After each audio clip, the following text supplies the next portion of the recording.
Hello everyone, welcome back to this new class. साथियों, आप सभी का स्वागत है बीपीएससी यूट्यूब क्लास में। आज की क्लास बहुत महत्वपूर्ण होने वाली साथियों। इसमें हम लोग डिस्कस करने वाले हैं भारत के भूगोल से मोस्ट इंपॉर्टेंट क्वेश्चंस जो आपके वीडियो परीक्षा के लिए महत्वपूर्ण है।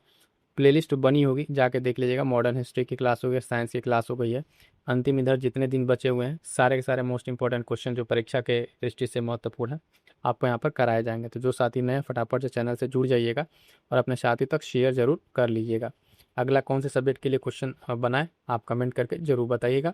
और करंट अफेयर के लिए भी महामैराथन क्लास आ गई है, उसको भी जाके जरूर देख लीजिएगा। प्ले लिस्ट बनी होगी बीपीएससी ऑडियो के नाम से, उसको आप चेक कर लेंगे, सारी चीज़ें आपको देखने को मिल जाएंगी। तो आइएगा स्टार्ट करेंगे आज के सेशन को। यहाँ से शुरू करेंगे साथियों। आइएगा, भूगोल जो है भारत का भूगोल स्पेशली हम लोग स्टार्ट करने वाले हैं। आइएगा देखते हैं पहला क्वेश्चन क्या कह रहा है। पहला क्वेश्चन पूछा हुआ है जो, ध्यान दीजिएगा। कह रहा है भारत का जो क्षेत्रफल है संसार के क्षेत्रफल का 2.4% है, परंतु इसकी जो है पॉपुलेशन जो है वो कितनी है। तो दिए गए ऑप्शंस के अनुसार जो है यहाँ पर सही उत्तर ऑप्शन बी हो जाएगा। ठीक है, वर्तमान में अगर बात करें तो पॉपुलेशन लगभग 17.78% हो चुकी है, लेकिन इस प्रश्न के अनुसार हमारा सही उत्तर ऑप्शन बी हो जाएगा। अगला क्वेश्चन ध्यान दीजिएगा, मोस्ट इंपॉर्टेंट क्वेश्चन है, कई बार ये पूछा हुआ है। कह रहा है कि निम्नलिखित में से किस राज्य से कर्क रेखा नहीं गुजरती है। कर्क रेखा से अक्सर एक क्वेश्चन पूछ लेता है। तो ध्यान दीजिएगा, दिए गए ऑप्शन आपका सही उत्तर हो जाएगा ऑप्शन बी। ठीक है, उड़ीसा से होके नहीं गुजरती है। एक बार ध्यान से सुन लीजिएगा, जो कर्क रेखा है वो भारत के जो है 8 राज्यों से होकर गुजरती है। कितने? 8 राज्यों से। नाम बता दे रहे हैं, ध्यान सुनिएगा इस तरफ से। जो आपका इधर से गुजरात से शुरू कीजिए। ठीक है, गुजरात, राजस्थान, है ना, मध्य प्रदेश, छत्तीसगढ़, झारखंड, पश्चिम बंगाल और त्रिपुरा और लास्ट में मिजोरम। तो ये 4 राज्य हैं जिनसे होकर ये आपकी रेखा गुजरती है। अगला क्वेश्चन है, ध्यान दीजिए। कह रहा है भारत विस्तृत है, तो भारत का जो एक्सटेंशन पूछ रहा है यहाँ पे, दिए गए ऑप्शंस में अगर आप बात करेंगे तो कोई भी ऑप्शन आपका यहाँ पर सही नहीं है। ऑप्शन डी हो जाएगा सही उत्तर यहाँ पर, क्योंकि में से कोई नहीं। क्योंकि जो आपका एक्सटेंशन स्टार्ट होता है आपका वो 37 डिग्री 6 मिनट से स्टार्ट होता है। ठीक है, तो इसमें 37 डिग्री तो दिया हुआ है लेकिन 6 नहीं है, तो उसको ध्यान रखिएगा। आपका इसमें स्टार्टिंग कहाँ कहाँ से होता है, क्या क्या, तो वो पॉइंट याद रखिएगा। 8 डिग्री, ठीक है, 4 मिनट है, और कितना है 37 और 6। ठीक है, और दूसरा क्या है 68 से स्टार्ट होता है, कितना 68 डिग्री 7 मिनट से 97 डिग्री 25 तक पूर्वी में ये आपका देखने को मिलता है।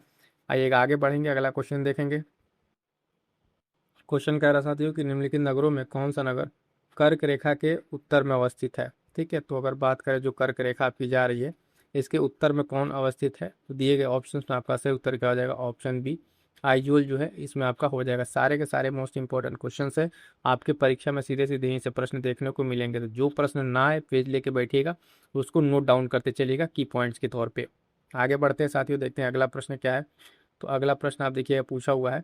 कह रहा है कि जो ग्रीनविच माध्य समय है, जीएमटी जिसको कहते हैं, वो भारतीय मानक समय से कितना आगे रहता है। तो ध्यान दीजिएगा, ये जो है लगभग 5.5 घंटा आगे रहता है। कितना?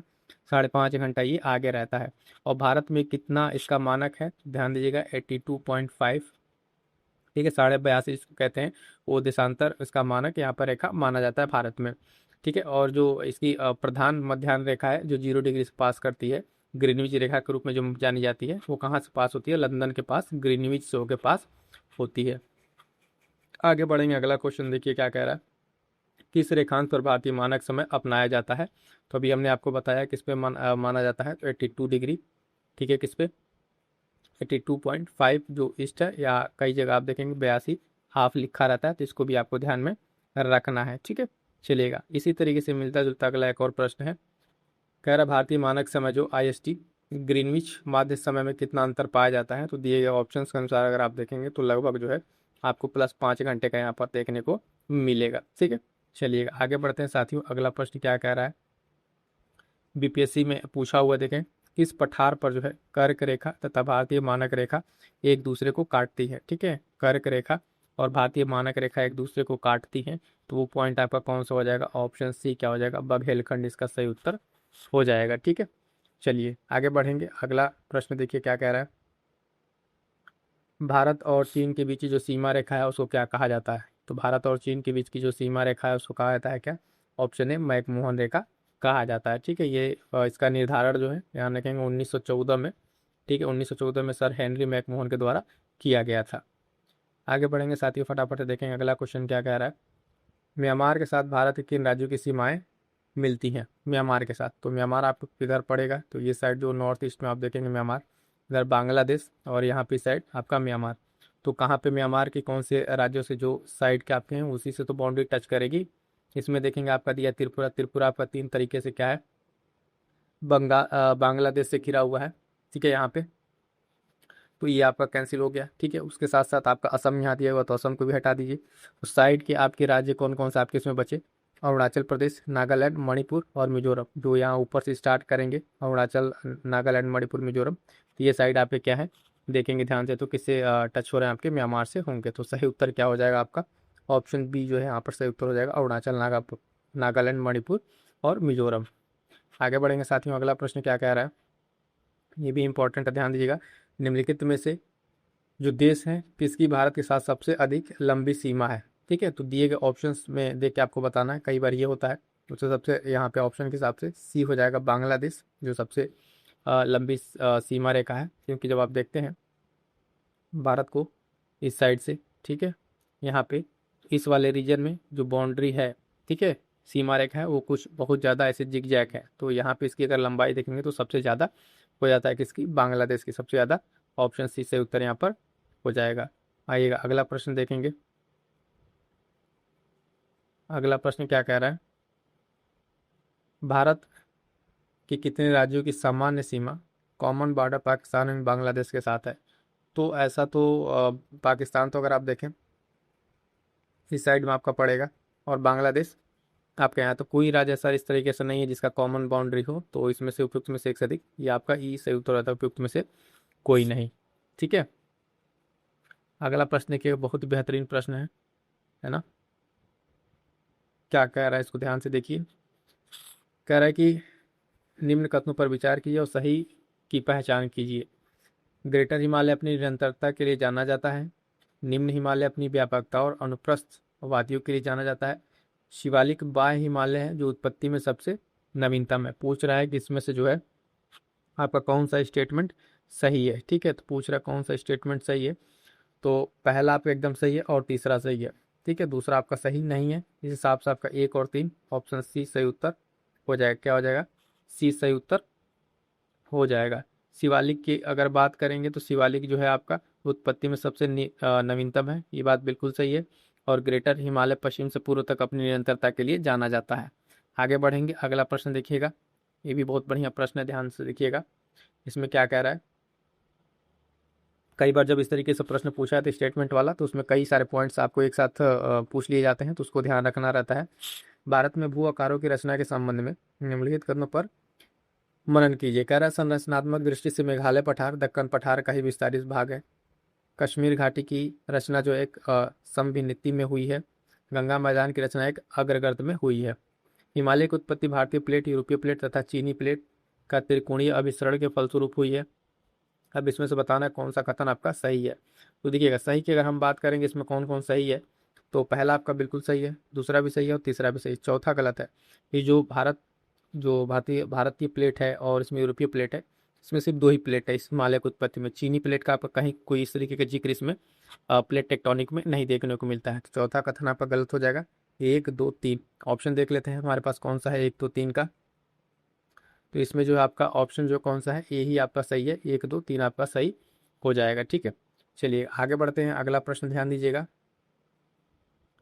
अगला प्रश्न क्या कह रहा है, सारे के सारे इंपॉर्टेंट प्रश्न आपको एक साथ यहाँ पर करा दिए जा रहे हैं, जो आपके परीक्षा के लिए बहुत ही महत्वपूर्ण है, अच्छे से कर लीजिएगा। भौगोलिक क्षेत्रफल के अनुसार भारत की निम्नलिखित भौतिक फिजियोग्राफी इकाइयों को आरोही क्रम में व्यवस्थित कीजिए। कह रहा है केंद्रीय उच्च भाग है, महान मैदान है, तटीय मैदान है और उत्तरी पर्वत है। तो इसको अगर आप अरेंज करेंगे तो सबसे पहले आपका कौन सा इसमें आएगा, तटीय मैदान आएगा, 3 आएगा। ठीक है, 3 आएगा तटीय मैदान। उसके बाद से आपका क्या आ जाएगा, केंद्रीय उच्च भाग आएगा, 3 के बाद 1 आएगा। ठीक है, उसके बाद से आपका हो जाएगा, इसमें क्या हो जाएगा, महान मैदान यानी 2 हो जाएगा, फिर आपका 4। तो 31 24 अगर आप कोड देखें कौन सा आपका मिल रहा है, ऑप्शन है यहाँ पर सही उत्तर हो जाएगा। आगे बढ़ते हैं, अगला प्रश्न क्या कह रहा है, भारतीय उपमहाद्वीप में जो पूर्व में मूलतः एक भाग था, तो किसका भाग था जो भारतीय उपमहाद्वीप में पूर्व में, तो ये जो है आप देखेंगे किसका भाग था, तो गोंडवाना लैंड का भाग था। ऑप्शन बी जो है इसका सही उत्तर हो जाएगा, गोंडवाना लैंड सही उत्तर हो जाएगा। आगे बढ़ते हैं, अगला क्वेश्चन देखिएगा।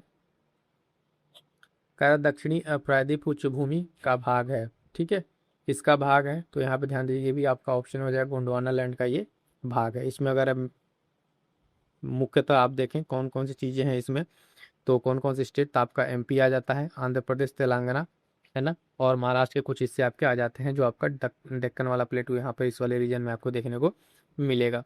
आगे बढ़ते हैं, अगला प्रश्न ध्यान दीजिएगा। हिमालय का पर्वत जो पदीय प्रदेश है वो क्या है, तो हिमालय का जो पदीय प्रदेश की बात करेंगे तो आपका कौन सा है, आपको देखने को मिल जाएगा यहाँ पर, आपको ऑप्शन बी शिवालिक से उत्तर हो जाएगा। आगे बढ़िएगा, अगला क्वेश्चन कह रहा है निम्नलिखित श्रेणियों को उत्तर से दक्षिण की ओर क्रम में व्यवस्थित कीजिए। लद्दाख, काराकोरम, पीर पंजाल और जास्कर। इसका सही उत्तर क्या हो जाएगा साथियों, तो सबसे अगर ऊपर की बात करें तो आपका आता है काराकोरम। एक मिनट, क्या करना है हमको, उत्तर से दक्षिण करना है ना, सबसे ऊपर से, तो इसको देखिएगा सबसे ऊपर से अगर दक्षिण की ओर हम आएंगे, हाँ ठीक है, तो काराकोरम पड़ता है, फिर उसके बाद से लद्दाख, फिर जास्कर, फिर पीर पंजाल। तो 2, 1, 4 और 3, 2, 1, 4, 3 आपका ऑप्शन किसमें मिल जाएगा, ऑप्शन बी में सही उत्तर हो जाएगा। ये सारी की सारी जो आप ये आपके पर्वत श्रेणियाँ हैं, अगर आप देखेंगे भारत के मैप पे अगर जाएं, तो ये ऊपर वाला जो रीजन है इस तरीके से यहाँ पे आपको चारों तरीके से देखने को मिलेंगे। कई बार ये अलग अलग परीक्षाओं में पूछा गया है, तो इस क्रम को अच्छे से याद रखिएगा। अगला क्या कह रहा है, शिवालिक श्रेणी का निर्माण हुआ है। शिवालिक श्रेणी का जो है निर्माण जो हुआ है, तो शिवालिक श्रेणी का निर्माण कब हुआ है, तो ध्यान दीजिएगा ये आपका हुआ है ऑप्शन डी सेनोजोइक में हुआ है। कब, सेनोजोइक में आपको देखने को मिला है। आगे बढ़ेंगे साथियों, अगला प्रश्न देखिएगा। कह रहा है कि सोमेश्वर श्रेणी निम्नलिखित पर्वत श्रेणियों में से किसका एक भाग है। सोमेश्वर श्रेणी निम्नलिखित पर्वत श्रेणियों में से किसका एक भाग है, तो ध्यान दीजिएगा ये जो आपका किसका भाग है, तो ऑप्शन डी शिवालिक श्रेणी का भाग है। क्या है, ऑप्शन डी शिवालिक श्रेणी का भाग है। आगे बढ़ेंगे, अगला प्रश्न कह रहा है भारत के कुल भूमि क्षेत्र में पर्वतों का हिस्सा है। जितने भी साथी हमारे देख रहे हैं फटाफट से एक बार वीडियो को लाइक कर दीजिएगा और अपने साथियों तक शेयर कर दीजिएगा। अब इसके बाद से कौन सा अगला आपका सब्जेक्ट कराया जाए आप कमेंट जरूर कर दीजिएगा, ठीक है, तो उसके लिए आपको क्लास प्रॉपर जितने क्वेश्चंस की प्रैक्टिस है आपको यहाँ पर करा दी जाएगी। अगला क्वेश्चन है भारत के कुल भूमि क्षेत्र में पर्वतों का हिस्सा कितना है, तो ध्यान दीजिएगा यहाँ पर जो इसका सही उत्तर हो जाएगा, है ना, क्या हो जाएगा, ऑप्शन ए हो जाएगा, लगभग 30% जो है यहाँ पर देखने को मिलेगा। कितना, लगभग 30% यहाँ पर आपको देखने को मिलेगा। आगे बढ़ेंगे, अगला प्रश्न क्या कह रहा है, बृहत हिमालय अर्थात हिमाद्री के पूर्वी छोर पर है, तो इसके पूर्वी छोर पर क्या है, तो अगर आप देखें पूर्वी छोर पर आपका क्या मिलेगा, नामचा बरवा मिलेगा। क्या मिलेगा, नामचा बरवा, डी सही उत्तर आपका हो जाएगा। अगला प्रश्न देखिए क्या कह रहा है। अगला प्रश्न कह रहा है यहाँ पे साथियों कि निम्न हिमालय पर्वत श्रेणियों में से किस पर्वत श्रेणी को अटल टनल पार करती है, तो जो अटल टनल है वो आपके पूर्वी पीर पंजाल को पार करती है। किसको, पूर्वी पीर पंजाल को पार करती है। आगे बढ़ेंगे, अगला प्रश्न देखिएगा। कह रहा है कि अटल सुरंग जो है रोहतांग हिमाचल प्रदेश की लंबाई कितनी है, ठीक है, तो जो अटल सुरंग है उसकी लंबाई की अगर बात करें 9.02 किलोमीटर, ये बीपीएससी प्रीलिम्स में पूछा था 67 वाले में। अगला प्रश्न क्या कह रहा है, तो इसको भी ध्यान दीजिएगा। कह रहा है कि जोजिला सुरंग निम्नलिखित में से किन स्थानों को जोड़ेगा, जोजिला सुरंग निम्नलिखित में से किन स्थानों को जोड़ेगा, तो ध्यान दीजिएगा ये श्रीनगर और लेह को जोड़ेगा। किसको साथियों, श्रीनगर और लेह को जोड़ेगा। आगे बढ़ेंगे, अगला प्रश्न देखिएगा। निम्नलिखित पर्वत श्रेणियों में से कौन गंगा के मैदान एवं दक्कन पठार को विभाजित करती है, ठीक है, तो कौन करेगा इसमें, तो ध्यान दीजिएगा विंध्याचल श्रेणी, ठीक है, विंध्याचल श्रेणी जो है गंगा के मैदान और दक्कन के पठार को डिवाइड करेगी, ठीक है। विंध्याचल श्रेणी जब आप बात करते हैं यहाँ पर जो विंध्यन श्रेणी है, तो इधर क्या करता है, गंगा के मैदान ऊपर, है ना, गंगा यमुना दोआब, और नीचे जब यहाँ पिंद और सतपुड़ा रीजन जिस तरीके से पड़ता है, यहाँ पे पिंद रीजन जो है आपका क्या करता है, ये दक्षिण और उत्तर के इन भागों को क्या करता है, आपस में ये डिवाइड करता है। आगे बढ़ेंगे, अगला प्रश्न क्या कह रहा है। कन्याकुमारी से सटी पहाड़ियां हैं, कन्याकुमारी से सटी जो है कौन सी पहाड़ियां हैं, तो ध्यान दीजिएगा यहाँ पर जो है आपकी कार्डमम की पहाड़ियां हैं। कौन सी, कार्डमम की पहाड़ियां जो है कन्याकुमारी से सटी पहाड़ियां हैं। आगे बढ़ेंगे, अगला प्रश्न ध्यान दीजिएगा। कह रहा है कि अन्नामलाई इलायची की पहाड़ियाँ और जो पालनी की पहाड़ियाँ हैं ये मिलती हैं। ये तीनों के तीनों आपको मिलती हुई दिखेंगी कहाँ पर? तो अनाईमुडी में आपको देखने को मिलेंगी। अनाईमुडी में इनका क्या है, जंक्शन है। बात करेंगे जब आप देखेंगे यहाँ पे, तो इस वहाँ पे आपकी अनाईमुडी में तीनों की तीनों पहाड़ियाँ जो है आपको क्या है, मिलती हुई यहाँ पर दिखेंगी, ट्राई जंक्शन बनाती हुई। अगला प्रश्न कह रहा है निम्नलिखित किस पहाड़ी पर पूर्वी घाट पश्चिमी घाट मिलता है? ठीक है, तो किस पहाड़ी पर ये आपको मिलता हुआ देखने को मिलेगा? तो आपको नीलगिरी की जो पहाड़ियाँ हैं वहाँ पर ये आपको देखने को मिलेगा कि पूर्वी घाट और पश्चिमी घाट आपस में मिलते हुए। ठीक है, जो आपका ये रीजन है ना, पश्चिमी घाट और पूर्वी घाट, तो यहाँ पे आके आपको मिलते देखेंगे कहाँ, नीलगिरी की पहाड़ियों पे ये देखते हुए मिलेंगे आपको। आगे बढ़िएगा, अगला प्रश्न है, फटाफट से देखिएगा। ये जो सारे प्रश्न आपको हम करा रहे हैं ये सब के सब परीक्षाओं में पूछे और उसी से बेस पे क्वेश्चन आपको देखने को मिलते हैं। तो आप क्या कीजिएगा, जो प्रश्न ना आए उसको आप एक रफ पेज ऐसे लेके नोट करते चलिएगा, क्योंकि इस तरीके से रिवीजन करेंगे तो चीज़ें तो आपने बहुत बार पढ़ रखी है, लेकिन एमसीक्यू के तौर पर जब आप रिवीजन करें तो उस चीज़ों को नोट करते हुए चलें। अगला फिर से पूछा हुआ है इसी पर क्वेश्चन को, जहाँ पूर्वी और पश्चिमी घाट मिलते हैं वो कौन सी पहाड़ियाँ? तो अभी हमने आपको बताया कौन सी पहाड़ियाँ हैं साथ में, तो वो नीलगिरी की पहाड़ियाँ देखने को मिल जाएंगी। सी सही उत्तर हो जाएगा। अगला क्वेश्चन क्या कह रहा है कि भारतीय समुद्र शास्त्रियों ने अरब सागर के तल में बंबई से पश्चिम दक्षिण पश्चिम में लगभग 455 किलोमीटर दूर एक नए 1505 मीटर ऊंचे पर्वत की खोज की है। इस पर्वत का नाम रखा गया है। तो इस पर्वत का नाम जो है अगर आप देखें तो रमन सागर पर्वत रखा गया। ऑप्शन बी सही उत्तर हो जाएगा। आगे बढ़ेंगे, अगला क्वेश्चन देखेंगे क्या कह रहा है।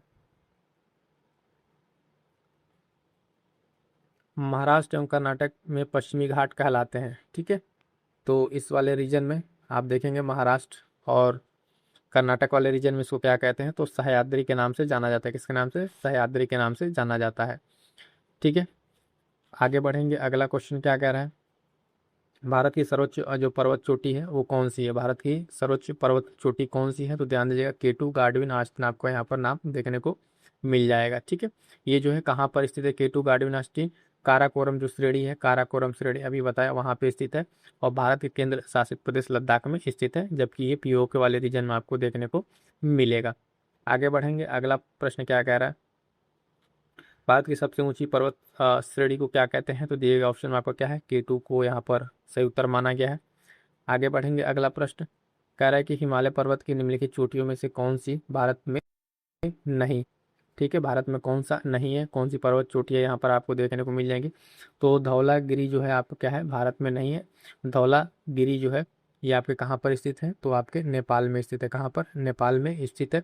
नंगा पर्वत जास्कर श्रेणी, ठीक है, भारत की जो आपका क्या कहते हैं पीओके है उसमें स्थित है, जबकि कामेत है ये आपका कहाँ पर मिल जाएगा? उत्तराखंड के गढ़वाल में आपको देखने को मिल जाएगा। आगे बढ़ेंगे, अगला क्वेश्चन ध्यान से देखिएगा। कह रहा है कि बचेंद्री पाल निम्न में से एक सुपरिचित नाम है। बचेंद्री पाल निम्न क्षेत्र में से, तो इनका जो संबंध है आपका पर्वतारोहण के क्षेत्र में इनका नाम देखने को मिलता है।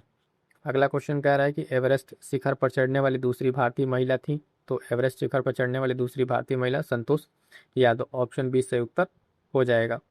अगला क्वेश्चन देखिएगा, फटाफट से देखते चलिए। जो क्वेश्चन नहीं आ रहा है उसको आप नोट करते चलेंगे, है ना। और जो क्लास आप देख रहे हैं इसको अपने साथियों तक शेयर जरूर कर दीजिएगा।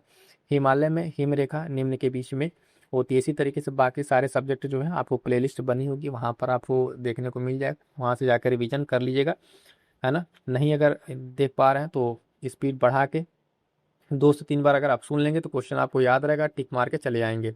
हिमालय में हिमरेखा किसके बीच में होती है? तो हिमालय की जो हिमरेखा है उसकी आपकी अगर बाउंड्री देखें तो 4300 से 6000 मीटर पूर्व में ही आपको देखने को मिलेगा। ठीक है, आगे बढ़िएगा, अगला प्रश्न क्या कह रहा है। निम्नलिखित में से कौन सा हिमालय पर्वत का सबसे लंबा हिमनद है?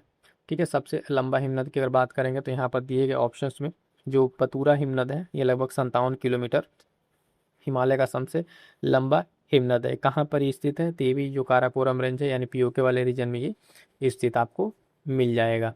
आगे बढ़ेंगे साथियों, अगला प्रश्न क्या कह रहा है। अगला कह रहा है निम्नलिखित क्षेत्रों में किसकी न्यून हिम रेखा है? तो अगर न्यून हिम रेखा की बात करेंगे तो यहाँ पे सबसे ऑप्शन क्या हो जाएगा, आल्प्स क्षेत्र जो है यहाँ पर क्या है, न्यून हिम रेखा आपको देखने को मिल जाएगी। अगला क्वेश्चन देखिए क्या पूछा हुआ है, इसको स्किप कर दीजिए। इसमें क्वेश्चन को जो है इसको डिलीट किया गया था। आगे बढ़ते हैं, अगला क्वेश्चन है, कह रहा है कि अगला क्वेश्चन में लिखापानी हिमनद भारत के किस जो निम्नलिखित क्षेत्र है उसमें किस राज्य में स्थित है। तो ये आप ध्यान दीजिएगा, यहाँ पर कोई आपका क्षेत्र नहीं, इसमें भी हीरो दिया था। ये अरुणाचल में लिखापानी दर्रा है, तो लिखापानी हिमनद की यहाँ पे बात कर रहा है। ठीक है, तो इसको थोड़ा सा इसमें गड़बड़ हो गया था, हिमनद लिख दिया था, जबकि ये क्या है, लिखापानी दर्रा होना चाहिए था। ठीक है, तो इस हिसाब से भी उपयुक्त में से कोई नहीं। ठीक है, यहाँ पे ही सही उत्तर हो जाएगा इसका। जबकि अगर बात करें तो इसको ध्यान से समझ लीजिएगा, अरुणाचल प्रदेश में जो स्थित है वो लिखापानी दर्रा है। क्या है, दर्रा है, लिखापानी दर्रा। यहाँ पे हिमनद की बात कर रहा, तो ऐसा ऐसा कुछ नहीं है, तो ही सही उत्तर हो जाएगा, उपयुक्त में से कोई नहीं। आगे बढ़िएगा, अगला क्वेश्चन क्या कह रहा है, भारत के अतिरिक्त प्रायद्वीपीय पर्वत निर्मित हुए हैं। जो भारत के अतिरिक्त प्रायद्वीपीय पर्वत हैं वो निर्मित हुए हैं, तो आपके कहाँ पे निर्मित हुए हैं, तो सेनोजोइक महाकल्प में ये आपके विकसित हुए हैं। किसमें, ध्यान दीजिएगा, सेनोजोइक वाले महाकल्प में विकसित हुए हैं। अगला क्वेश्चन क्या कह रहा है, दंडकारण्य क्षेत्र किस राज्य में स्थित है। दंडकारण्य क्षेत्र जो है किस राज्य में स्थित है आपका, तो ध्यान दीजिएगा ये आपका स्थित है कहाँ पर, दंडकारण्य दिए गए ऑप्शन में अगर आप देखेंगे तो उड़ीसा, छत्तीसगढ़, आंध्र प्रदेश, तेलंगाना। तो उपयुक्त में से एक से अधिक में हो जाएगा, यानी ई हो जाएगा आपका। ठीक है, दंडकारण्य के लिए सही उत्तर ई हो जाएगा। आगे बढ़ेंगे साथियों, अगला क्वेश्चन देखिए क्या कह रहा है, कह रहा है कि निम्न में से कौन सा मेघालय पठार का अंश नहीं है। निम्न में कौन सा मेघालय पठार का अंश नहीं है, तो ध्यान दीजिएगा इसमें ऑप्शंस क्या क्या है, उस हिसाब से आपका क्या हो जाएगा। भुवन की पहाड़ियाँ जो है, ये भुवन की पहाड़ियाँ मेघालय पठार में नहीं है, ये कहाँ पे है, मिजो हिल्स में है। कहाँ पे, मिजो हिल्स का ये आपका हिस्सा है, तो इसको आपको ध्यान में रखना है। गारो खासी जानती आप जानते हैं मेघालय का पार्ट है, तो आपका उसमें से आपका सही उत्तर उसमें से मिल जाएगा ए। अगला क्वेश्चन है, मालनाड क्षेत्र का संबंध निम्नलिखित में भारत के किस पठार से है। तो मालनाड का क्षेत्र क्या रहता है, तेलंगाना, महाराष्ट्र, कर्नाटक। ठीक है, और क्या है, उपयुक्त में से एक से अधिक। तो ये जो मालनाड का क्षेत्र है आपके कर्नाटक पठार से इसका संबंध है, सी सही उत्तर हो जाएगा। ठीक है, अगला प्रश्न देखिए, कह रहा है भारत की तट रेखा की बात कर रहा है, तो ध्यान दीजिएगा अब ये तट रेखा चेंज हो गई। दिए गए ऑप्शंस में उस समय जो क्वेश्चन था लगभग 75 से 16 का आसपास था, तो भी ऑप्शंस में नहीं था, लेकिन अभी वाला याद कर लीजिएगा। तट रेखा कितनी हो गई है भारत की, 11,000 लगभग 98। ठीक है, 11,098 किलोमीटर के आसपास ही आपकी है, तो इसको ध्यान रखिएगा। लगभग 11,000 भी दिया रहेगा तो वहाँ पे आंसर आप टिक कर लीजिएगा। अगला क्वेश्चन क्या कह रहा है, भारत की तटीय सीमा तट से कितने समुद्री मील किमी तक समुद्र की ओर फैली हुई है। सही उत्तर हो जाएगा ऑप्शन सी, 12 नॉटिकल माइल्स जो है आपका समुद्री मील यहाँ पर देखने को मिलेगा। आगे बढ़ेंगे, अगला क्वेश्चन आ जाइएगा, लक्षद्वीप टापू अवस्थित है। लक्षद्वीप टापू कहाँ अवस्थित है, तो ध्यान दीजिएगा सही उत्तर क्या हो जाएगा, ऑप्शन है दक्षिण पश्चिम भारत में। ऑप्शन ए सही उत्तर होगा, दक्षिण पश्चिम भारत में ये स्थित है। अगला क्वेश्चन कह रहा है लक्षद्वीप में कितने द्वीप हैं। तो लक्षद्वीप में अगर द्वीप की बात करें तो लगभग यहाँ पर कितने 36 जो है यहाँ पे आपको देखने को मिल जाएगा, 36 द्वीप देखने को मिल जाएंगे। यहाँ पे अगर आप बात करेंगे तो मिनी काय और 9 डिग्री चैनल आपको यहाँ पे देखने को मिलता है, इस चीज़ को भी आपको ध्यान में रखना है। अगला क्वेश्चन क्या कह रहा है, द्वीप द्वीपों का समूह लक्षद्वीप ये कैसा है। तो आप इसको जानते रहिए, प्रवाल उत्पत्ति टाइप का है ये, है ना, इसको ध्यान रखेंगे। अगला क्वेश्चन पूछ रहा है इसी तरीके से, निम्नलिखित में से किस क्षेत्र में प्रवाल भित्ति नहीं पाई जाती है। तो कैम्बे की खाड़ी में ये नहीं पाई जाती, बाकी तीन में ध्यान रखिएगा, मन्नार, लक्षद्वीप, मिनिकॉय और कप की खाड़ी में क्या है, प्रवाल भित्ति पाई जाती है। नहीं की बात किया है तो कैम्बे की खाड़ी में आपको ये देखने को नहीं मिलेगा। ठीक है, आगे आ जाइएगा, अगला प्रश्न क्या कह रहा है, उत्तराखंड का कौन सा जिला तिब्बत सीमा से नहीं लगता है। तो उत्तराखंड का जो है आपका अल्मोड़ा जिला जो है ये क्या है, तिब्बत सीमा से साझा नहीं करता है। आगे बढ़ेंगे, अगला क्वेश्चन क्या कह रहा है, मध्य प्रदेश की सर्वाधिक लंबी सीमा किस राज्य के साथ है। तो मध्य प्रदेश की अगर सर्वाधिक लंबी सीमा की बात करेंगे तो आपके उत्तर प्रदेश के साथ है। ठीक है, उत्तर प्रदेश जो आपका ये ललितपुर और इधर सोनभद्र सब रीजन जो पूरा ये क्या है, एमपी से ही आपका बुंदेलखंड वाला रीजन घिरा हुआ है। अगला क्वेश्चन क्या कह रहा है, कह रहा है कि विदर्भ एक प्रादेशिक नाम है भारत में और ये कहाँ पे है। तो विदर्भ आपको कहाँ पे मिल जाएगा, ये महाराष्ट्र का है। ऑप्शन बी सही उत्तर हो जाएगा, महाराष्ट्र का एक अंग आपको देखने को मिल जाएगा। अगला क्वेश्चन क्या कह रहा है, जो पाट अंचल, जो पाट रीजन है ये कहाँ स्थित है? तो पाट रीजन आपको देखने को मिलेंगे कहाँ पर? छोटा नागपुर पठार, झारखंड में आपको ये सब देखने को मिलेगा। ठीक है, आगे बढ़ेंगे। अगला क्वेश्चन, झुमरी तलैया रेडियो पर जो गीतों की फरमाइश के लिए प्रसिद्ध है वो किस राज्य में स्थित है? तो झुमरी तलैया भी आप कहाँ पर है? झारखंड में ही आपको देखने को मिल जाएगा। बी सही उत्तर हो जाएगा। अगला क्वेश्चन देख लीजिएगा, यहाँ पर कह रहा है कि मद्रास का नया नाम, तो आप सभी जानते हैं ये नया नाम क्या हो जाएगा आपका? चेन्नई, यहाँ पर सही उत्तर हो जाएगा। आगे बढ़िएगा, अगला क्या कह रहा है क्वेश्चन, रामेश्वरम किस राज्य का हिस्सा है? ये भी बहुत कोई ऐसा क्वेश्चन नहीं है। सी से उत्तर तमिलनाडु हो जाएगा, है ना। अगला क्वेश्चन देख लीजिए, क्या कह रहा है, क्षेत्रफल के अनुसार राज्यों का सही और वही क्रम क्या है? ठीक है, तो सबसे ज़्यादा इसमें अगर देखेंगे तो सबसे ज़्यादा मध्य प्रदेश है। ठीक है, मध्य प्रदेश के बाद से आपका आएगा क्या आएगा? उत्तर प्रदेश। ठीक है, 3 4 देख लीजिए, 3 4 आपका कौन सा है? 3 4 डी में आपका मिल जाएगा, डी मिल जाएगा 3 4। ठीक है, तो इस तरीके से आपको उसको अरेंज कर लेना है। आगे बढ़ेंगे, अगला क्वेश्चन क्या करें, क्षेत्रफल के क्रम में भारत के 3 बड़े राज्य किसके अनुसार? क्षेत्रफल के अनुसार। तो सबसे पहले राजस्थान, मध्य प्रदेश, महाराष्ट्र, उत्तर प्रदेश, इस तरीके से नाम आपको देखने को मिलते हैं। 3 ही हमसे पूछा है, तो राजस्थान, मध्य प्रदेश और महाराष्ट्र हो जाएगा। इसके बाद से क्या है, चौथे पर आपका यूपी है। क्या है? यूपी। पॉपुलेशन में आएगा तो ध्यान दीजिएगा यूपी पहले पर आ जाएगा। आगे बढ़ेंगे, अगला प्रश्न क्या कह रहा है, असम कुल मिलाकर कितने राज्यों एवं केंद्र शासित क्षेत्रों से घिरा हुआ है? ठीक है, तो इसको ध्यान दीजिएगा, असम काफ़ी इंपॉर्टेंट हो जाता है इस बाउंड्री लाइन के हिसाब से। तो 7 हो जाएगा, कितने? 7 हो जाएगा यहाँ पे सही उत्तर। अगला क्वेश्चन क्या कह रहा है, भौगोलिक क्षेत्र की दृष्टि से भारत के निम्न जिलों में से कौन सा जिला सबसे बड़ा है? तो यहाँ पर देखिएगा, सबसे बड़ा जिला आपका कच्छ का जिला है, जो गुजरात में आपको देखने को मिलेगा। ठीक है, वर्तमान में अगर देखें तो लेह लद्दाख आपका हो जाता है, क्या हो जाएगा? लेह लद्दाख हो जाएगा। लेकिन इसमें क्या है, ये आपका केंद्र शासित में आएगा, तो सिर्फ स्टेट में अगर देखें तो कच्छ होगा, और जब केंद्र शासित को उसमें मिला लेंगे तो लेह लद्दाख आपका उसमें टॉप पर आ जाएगा। इस चीज़ से कन्फ्यूज ना होइएगा। अगला क्वेश्चन क्या कह रहा है, गुजरात की राजधानी कौन सी है? तो गुजरात की राजधानी आप जानते हैं क्या है, ऑप्शन सी गांधीनगर हो जाएगा। अगला क्वेश्चन क्या कह रहा है, राजस्थान की राजधानी कौन सी शहर? तो इसमें भी कोई बहुत ज़्यादा वो नहीं है, ऑप्शन ए जयपुर आपका हो जाएगा। आगे बढ़िएगा फटाफट से, उत्तर पूर्वी भारत का स्कॉटलैंड कौन सा है उत्तर पूर्वी भारत का? तो ऑप्शन डी मेघालय आपका सही उत्तर हो जाएगा, यहाँ पे इसको ध्यान रखिएगा। अगला क्वेश्चन कह रहा है कि चेरापूंजी स्थित है, चेरापूंजी आप जानते हैं कहाँ पर स्थित है? ये भारत के पूर्वी राज्यों में स्थित है, राज्य मेघालय में। तो आपका सही उत्तर क्या जाएगा? ऑप्शन सी, सबसे ज़्यादा बारिश, सर्वाधिक वर्षा वाला, है ना, विश्व में मौसिन राम जो है आपका यहीं पे चेरापूंजी में वाले स्थान में ही आपको देखने को मिल जाएगा। क्लियर है? चलिएगा आगे बढ़ते हैं फटाफट से और कुछ क्वेश्चन देख लेते हैं। यहाँ पर क्वेश्चन क्या कह रहा है कि भारत के निम्नलिखित भागों में द्रविड़ियन प्रजाति मुख्यतः कहाँ संकेंद्रित है? तो ये आप जान लीजिए कहाँ पर, ये दक्षिण भारत में संकेंद्रित है। आगे बढ़िएगा, अगला क्वेश्चन क्या कह रहा है,